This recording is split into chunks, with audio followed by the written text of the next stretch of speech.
आप देख रहे हैं वन एंटरटेनमेंट और मेरा नाम है मेघा। स्वागत है आप सभी का। इलेक्शंस का जोर चल रहा है, पूरे भारत में लोकसभा चुनाव हो रहे हैं। आपको ऐसे स्टार्स के बारे में बताते हैं जो भारत में ही रहते हैं, यहीं से कमाते धमाते हैं, लेकिन फिर भी यहाँ पे वोट नहीं कर सकते। आलिया भट्ट 2024 के लोकसभा चुनाव में वोट नहीं कर सकती क्योंकि उनके पास भारतीय नागरिकता नहीं है। अभिनेत्री अपने पास ब्रिटिश सिटीजनशिप रखती हैं। उनकी मां सोनी राजदान से ही उन्हें ब्रिटिश नागरिकता मिली है। कैटरीना कैफ भी लोकसभा चुनाव में वोट नहीं डाल सकती क्योंकि वो एक ब्रिटिश नागरिक हैं, लेकिन भारत में ही उन्हें पहचान मिली। उनका जन्म हांगकांग में हुआ था। उनके पिता एक कश्मीरी बिजनेसमैन और इंग्लिश एडवोकेट थे। हालांकि बाद में वो लंदन चली गई और फिर करियर बनाने के लिए भारत आ गई। जैकलिन फर्नांडिस श्रीलंकन ब्यूटी हैं। उनके पास भी भारतीय नागरिकता नहीं है। उनके पिता श्रीलंका से थे और मां मलेशिया से। अभिनेत्री भारत में रहती हैं, लेकिन उनके पास यहाँ की नागरिकता नहीं है।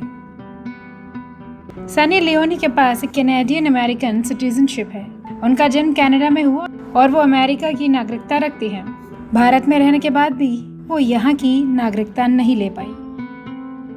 नोरा फतेही एक कैनेडियन मोरक्कन बैकग्राउंड से आती हैं। उनका पालन पोषण कनाडा के मोरक्कन पेरेंट्स के यहाँ पर हुआ था।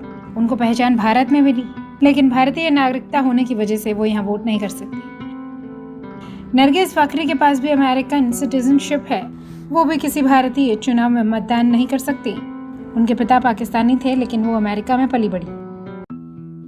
एक्ट्रेस कल्की कोचलिन भारत में जन्मी और यहीं पर पली बड़ी है, फिर भी वे भारतीय नहीं है बल्कि फ्रेंच सिटीजनशिप रखती हैं। उनको ये नागरिकता उनके फ्रेंच पेरेंट्स से मिली है। इलियाना डिक्रूज बॉलीवुड और साउथ सिनेमा दोनों जगह काम करती हैं, लेकिन उनके पास भी भारत की नागरिकता नहीं है, बल्कि वो पुर्तगाली पासपोर्ट रखती हैं।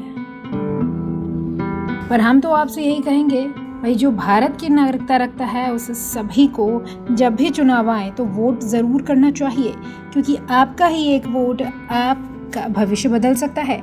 एवन एंटरटेनमेंट में अभी के लिए इतना ही। नमस्कार।